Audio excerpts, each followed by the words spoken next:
All right, we're going now. Hey, what's up, everybody? Welcome to the Ready Status Honey, podcast. You killed it. Killed it. She's still working on her intros. Do you feel like they're getting better? I've only done it once. Oh. I would like to do this podcast in a different voice. You would? What? Well, gosh. Man, sometimes we're like Just doing kidding. stuff around the house and I'll like say some words and she'll be like, "You're a towel." You're a towel. Yeah, this happens regularly. So just, you guys are getting to see or hear other sides of Alisa that she doesn't usually show when she's in business mode. But yeah, we were just, before we came on, I'm not going to get into it, but how ugly the new Ferrari is, but whatever. Yeah, it's not great. It's terrible. But again, it just goes back to like the last podcast we did, when it's like, you got to make sure you got the right people around you, or you're going to go design a car that looks like a rejected, literally a rejected Tesla. Can I say I would expect a Lamborghini to do that and not Ferrari? Yeah. Oh, like that car would have come from Lamborghini instead of Ferrari. Yeah. All right. Not a fan. Anyway, we lost some listeners. We lost people right there. Yeah. Why are they talking about that? But anyway, so we're going to go through today's podcast is really going to be on the relationship side of things, right? So for those of you guys who are in a marriage, or you guys, honestly, this is going to be really good if you have kids. Anybody. The really love languages apply in business too. They apply a lot of different ways, right? But today we're going to be talking about a lot of like how we use them, how they what they mean to us, that kind of thing. Okay, so I got to preface this by saying, if you have not read the book, The 5 Love Languages, would strongly recommend you do that because it is applicable in so many other areas. It's written for relationship style advice or information, but we've been able to apply it in so many other areas of our lives that we wanted to share with you guys today. What it is, what it looks like, and then kind of run through things. So today the podcast is going to be, just speaking the wrong love language is emotional static. So basically what that means is like when you're trying to connect with somebody on their level without knowing their love language, you might try to do things in ways that they're not going to be receptive, and you're going to get frustrated by how they respond. So what we want to do in the beginning of this is I'm going to go through quickly what are the different love languages, and then we're going to talk a little bit about each one and how and just kind of give you an overview of what they are, and then how we apply them not only to our relationship with each other, but like with the kids and people that we work with and things like that. So love language number 1 is words of affirmation. Love language 2 is quality time. Okay. Love language 3 is acts of service. Love language 4, physical touch. You like that one? Nope. No, that's not yours. Love language 5 is receiving gifts. Okay. So those are the 5 love languages. So a couple things before we really get into the love languages themselves is like, one of the things that I think it's really important is that most relationships don't fail because love itself has disappeared. They fail because the connection did. And so again, you can apply that to a lot of things. I know necessarily you don't love all the people you work with, but it's about the connection, right? It's about meeting them where they are, knowing where they are, the things that give them joy, and how do you have conversation with them, and so on and so on. So the book, if you're going to look for the book, it was written by a guy named Dr. Gary Chapman.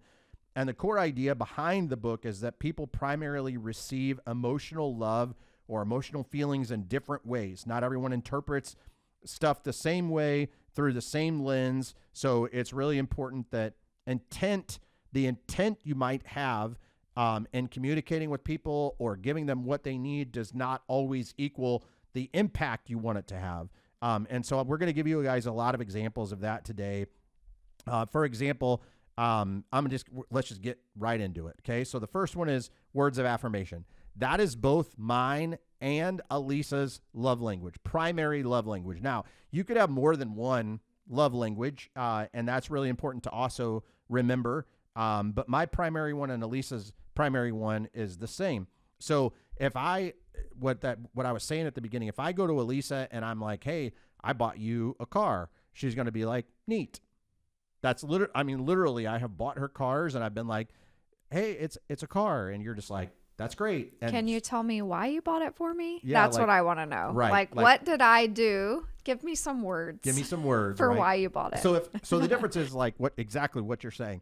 If I were to give her the car and say something like, because I love you so much and I appreciate all the things you do for me and whatever, I went with some real intent and thought about like all the things and whatever, and then I ended up buying you this car. She would be like, "Aw, that's so nice." You see the difference? And so I'm just going to speak to the dudes out there right now. Like, this is vital, especially if you're in a marriage, that you really understand your significant other's love language. Like it is vital, because you're going to spend a lot of time trying to communicate with these people in ways that they don't want to be communicated with. And you're going to get incredibly frustrated, and they're going to get incredibly frustrated and not feel heard because you're not making deposits in ways that resonate. Right? Yes, it'll drain your energy, It because will literally drain your energy. if you did communication in the style that they like or that they operate best from, then you will get way further. Like you'll get way further with them versus, you said, frustrated by doing and not getting any return from it. So yeah, it causes frustration on both parts. Yeah. And you're going to see, and the reason why I brought up like ours are words of affirmation right out of the gate, you're going to see as we go through these, like also things, if you do some of these other things, how they can negatively impact us too, because it's not something that we're going to get anything from, and you're going to end up again disappointed. So people who are words of affirmation people, what kills them in the soul is criticism, silence, and lack of acknowledgement, right? So if you're someone who thrives on being told, I see you and you're doing a great job and I appreciate what you're doing, and so on and so on, and I see the effort, and thanks for trying, even when they mess up, that's what you need.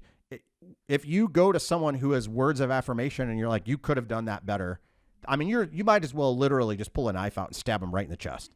I mean, literally, right? Like you've said those words to me, like it has to be said different, right? Otherwise, you say things to me like, I say, if you come at me and say, you really messed this project up and it cost us a lot of time. If you just come at me and say that, we might as well not talk for a week. Yeah. If you come to me and say, hey, I love you, we're still okay, but you really messed this project up and caused us a lot of time, then I would immediately feel sorry, or like I did something wrong. I want to make it better, versus the other way, like you said, where you just come directly with the criticism. I'm all done. Like we're done. I'm not talking anymore. The conversation's over. I'm out of here. It doesn't matter what I say after that point. Nope. You're all shut down, right? So it's like, okay, I'm going to have to reword it and come back. So usually in these instances, what happens, I'm not perfect at this at all. But a lot of times what I'll do is I'll say, hey, I really appreciate all the effort that you put into this. And is it okay if we make some corrections? She's all in. Yep. Right? Because she heard, I appreciate you. I appreciate what you did here, whatever. And are you open to, I'm asking permission. Can we, whatever. If I go to her and say, it's just wrong, like this is terrible, we need to go to, she's just like, whatever, what do you want me to, like, I get some of that back. Right. So it's just important. Like some people need spoken reassurance more than you realize. And it's going to be these types of people. It's the words of affirmation people, the encouragement fuel. Like you literally say this to me all the time. She literally says these words to me all the time. When you give me encouragement, I will literally do anything for you. Like literally anything, just ask, right? Yep. So I have to make deposits into her world in ways that are going to resonate with who she is. So, so a good way to put it is like people who are words of affirmation, words are going to like water them. They're going to be like someone that it's like a flower. You're going to like make them better. Yep. Or the words are going to completely just close her up. Yep. She's going to be dead because of it. So, so the second love language is quality time. Okay. I would say this is my biggest, not for you necessarily, but it's not, but this is my so you can have multiples of these. You're going to have a primary one, and then you could have at least one secondary one. This is my secondary one, quality time, right? So when we're together, or when I'm with the kids, or I'm locked into a project, with someone or whatever, I like to be affirmed, but also like I want to make sure we're all present. The time is quality. It's not quantity, right? That's so people who are quality of time. It's not quantity of time. It's quality time. Be there, be present, be locked in, not distracted, undivided attention, deep conversation, intentional time together. I don't need, you know what's crazy is I don't need a lot of this, but when I need it, I really need it. We worked on a project together and she was very present yesterday. And I was like all in it. And when we were done with it, how was I? I feel so good. I feel so good. Like we got this thing done. And I was all pouring into you. Yeah. I was like, man, I really appreciate you and blah, blah, blah. And it like made me alive and it made her alive. And like, we just had a really cool moment in that space. So yeah. So they really, those types of people, what hurts them is like, if you're saying you're engaged, but you're distracted, or you're like sitting together watching a game, but you're on your phone the whole time. That's not quality time because you're distracted by something else. Yes. Again, it's not quantity, it's quality. Yeah. I think a couple of our children are quality time they too. Are so the kids are the same. And like John said, you don't have to sit with them for 4 hours to do something. Just sit with them for 30 minutes and play a game without your phone around. And then they'll get all the energy they need from that. Yeah. I would say as a parent, it's essential that you learn your kids' love languages because I can see it in our kids. Like when we pour into them the way they need it, they just come alive. Like they could be having a crap day and like one in particular, you're just like, hey, you know what? You did the best you could and I'm really proud of you and whatever. And like, whoop, it like just lights them back up. For sure. So, all right. Love language number 3, acts of service. This is my number 2. This is your number 2? Okay. So acts of service are where the burdens are being reduced, help is offered, action replaces promises. Examples are being like helping with tasks, taking initiative, handling everyday responsibilities. And what hurts these people is somebody being lazy. Like, let me give you an example. I do the dishes. The sink is clean. I help make dinner. And then immediately, like once dinner's ready, I look in the sink and there are like so many more dishes in there. And I'm like, okay, can someone just like put that in the dishwasher? That would be so helpful. Like I already did the dishes. Just help me out a little bit here. Or like the trash is full. Let's just take the trash out, which you're really good about that. But with 3 kids that are young ages, they're like, I'll leave my trash over here on the couch or whatever, So just picking up and doing those acts like, okay, we have laundry that's been sitting in the hallway. We need to fold it. Like someone just help fold the laundry, that sort of thing. So just helping with those tasks. What hurts them is like being lazy, unreliable, hearing words without actions. I'll get to those dishes later. I'll do the trash later. Those kids we love our kids to death and they're notorious for I'll get to that in a little bit. I'm just trying to do whatever. And it's like, okay, like when's a little bit? You have funny conversations that happen in the house. But so for some people, love sounds like effort. And so if you're willing to put forth the effort and that's the type of love language they have, that's really what they're after. Physical touch. This is not, a lot of people take physical touch and they immediately flip it into intimacy. This is not how many times you're having sex every week or whatever. That might be an important part of it, but physical touch is like hugs, holding hands, closeness, physical reassurance, affection. Usually people who are words of affirmation also need this on some level. This might not be their the words of affirmation might be primary. They might have something that's secondary, but they also need this. They need connection, right? So what hurts them is rejection, coldness, distance. And some people experience connection physically before they feel it emotionally. Whereas I would say words of affirmation, people feel it emotionally first. So they have to feel safe emotionally first before they can feel it physically, right? The people who are physical touch feel it physically first, then emotionally second. They're just wired like the opposite, right? So one of our kids is physical touch too. Like I can just be on the couch. I have to like just touch her leg. Like just we're sitting on the couch together, but my hand needs to be on her something. Head, leg, whatever she's got closest to me. And so physical touch, this is also important because physical touch would be like my least, like it's at the bottom for me. Yeah. I know you said words of affirmations kind of in the middle, but I would say it's at the bottom for me, although I do love hugs sometimes, but not by people that aren't you or the children. So I'm not a hugger, but word of caution. I like John hugs, but I'm also not a hugger. But my physical touch is I would say number 5 for me, but it's my daughter's number 1. So for me to love her the way she needs it, I have to go outside myself a little to do that for her, if that makes sense. Yeah. And so like the love languages, I don't think you mentioned this, and maybe you will at the end, but we give love the way we want to receive it. So my love language is words of affirmation. And if you've been around me, I'm probably going to tell you some words about yourself that I love. Yeah. I will write them for you in a card. I will just tell you about them. I'll randomly text you on a Tuesday and say, I'm so proud of you doing XYZ. That's because I like that. It's my primary love language, and that's how I give it. So I think adjusting yourself to give love in a way to someone else that's not your primary can be a difficult challenge. It's a learning process, and you have to go through it. Well, yeah, and you have to be willing.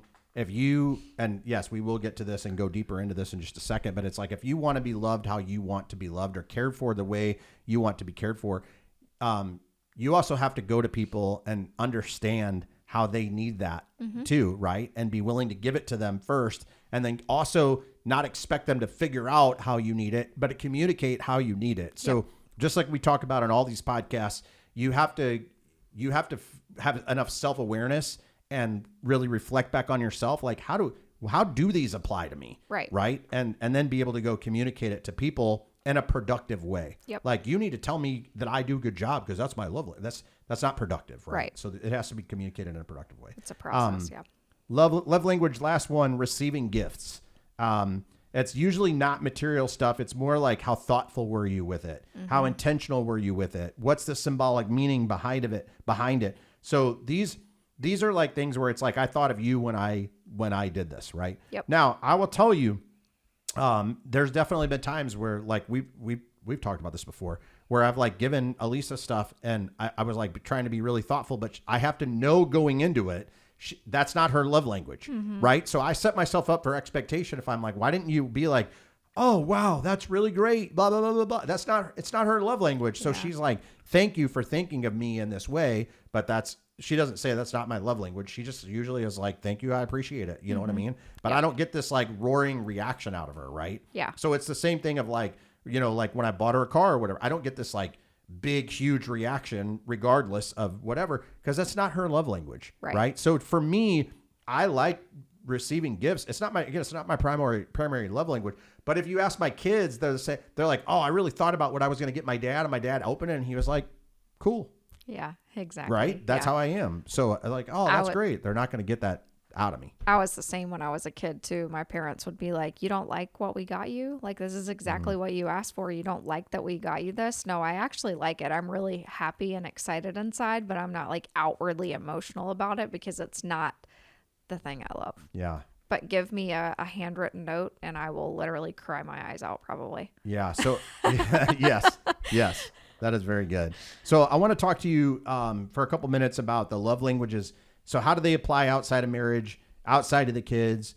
So specifically in leadership and business, employees also receive appreciation differently. So this is a big deal. Guys, we talk to business owners all the time and they're like, I can't figure out why like I gave so-and-so a pay raise, like a significant pay raise. I gave them a huge bonus. And I feel like every time I give them money, they don't like act like super excited about it in return. And we've literally had to say, well, what's their love language? And I can't tell you how many business owners we've come at. They're like, what the hell does that mean? And you're like, read this book. And you're like, once you understand how they receive appreciation and things like that, you're going to understand, like, not everybody gives a crap about a pay raise. Right. Like, they like it. They're like, I'm sure they're appreciative for it, but they're not super outwardly excited about it.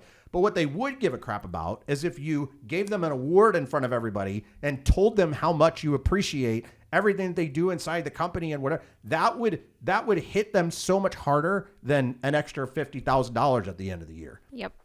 And or a gift. Gift? Instead of giving them cash, give them a gift. A trip, Or a day off if quality time is their thing. Yes. And they want to take a hike with their children. A day off would do it. Yes. I mean, like, it's very important. it's like some employees value trust and autonomy better. Like, they give them, hey, I see what you're doing, whatever. You know what? You don't need to bring those things to me anymore. That says big stuff to them. Some of them value time invested. So you thought about something that would be really important to them, and you're like, this is going to be a big deal, and whatever. And that's how they respond. Yep. But other people, they don't care, and it doesn't matter the size of the thing. It's, are you meeting me where I am? And do you know who I am? Do you know how I respond to gratitude and things of that nature? Yeah. Yep. So making an effort to connect Yeah. is the thing with employees. And the big takeaway in that space is, like, I would say, like, great leaders learn how people receive value, not just how they give it.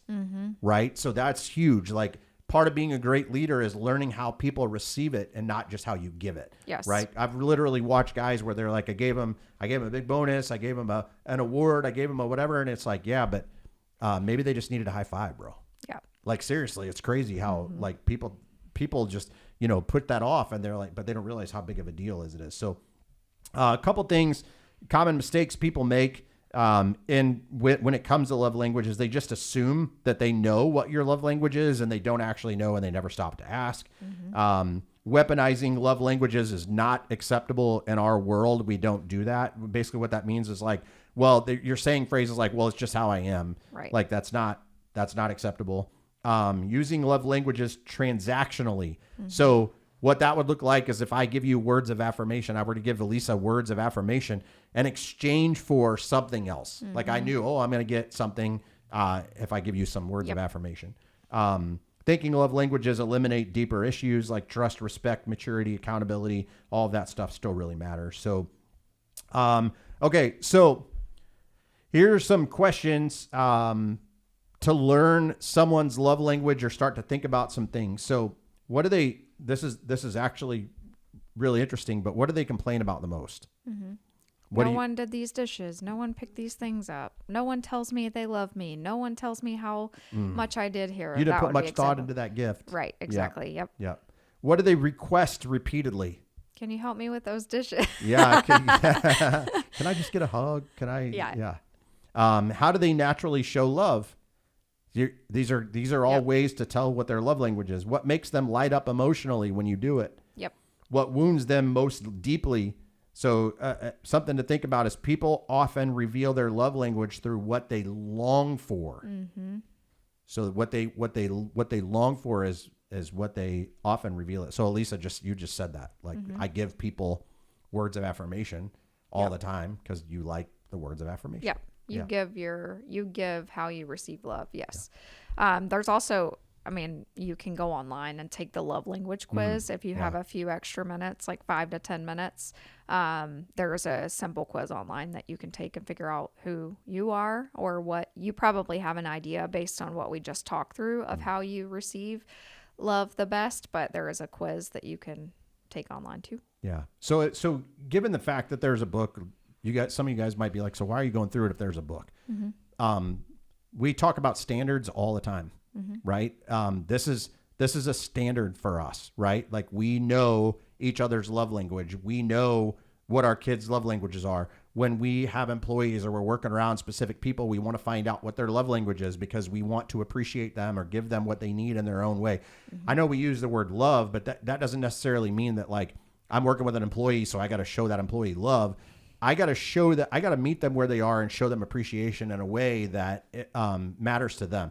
We on a prior podcast, we also talked about boundaries. Some of these things, you have to ask them how they want to receive it. So if someone is physical touch, obviously you can't just walk up and give them a hug in the employee or in the business place. That could be sexual harassment. You have to ask people, hey, so if your love language is physical touch, how do you want to receive that in a business environment, right? And they'll tell you, right, as long as it's appropriate, kind of thing. So, but that's really, really important. So what do you have to add there? I think it's just knowing these and understanding them, and the people around you just helps build better connection. Yeah. And like, what are we here for in this world other than to build relationships? I don't know. I don't know. Yeah, it is So- just about the connection to the people and Yep. and doing it in a way that they can appreciate it. So, all right. So we're going to wrap this up. Just a quick one we wanted to talk to you guys about because it's very important to us, and we've seen this in a lot of businesses how it can really shape and affect culture and drive the standard of how things are. So this is not just about communicating. It's not just about love. It's not just about whatever. This is about having clarity with how you relate to people. And like Alisa said, how you build relationships. And sometimes the most loving thing you can do for people is learn someone's love language instead of demanding that they just speak yours. Yeah. So Exactly. I think that's really, really important. So again, we always talk about practical application. Go get this book. Yep. Normally I don't tell you guys to go do something, but go get this book. Have this book close to you, near you, read it multiple times. What were you going to say? At a minimum, just take the quiz online. Just take the quiz, right? Because if you understand it, you will have better relationships. And if be you able to build don't them. know the love languages of the people in your life, your kids, your spouse, the people you're working with, whatever, just have a candid conversation with them and be like, hey, have you ever heard of this? And where would you have them take the quiz? Yep. So they know who they are, right? So, but anyway, we just wanted to chat with you guys about it today. Anything else you got? Nope. All right. We appreciate you guys. Please like, comment the podcast. Go leave us a review. Until next week, we'll see you guys. Have a good week.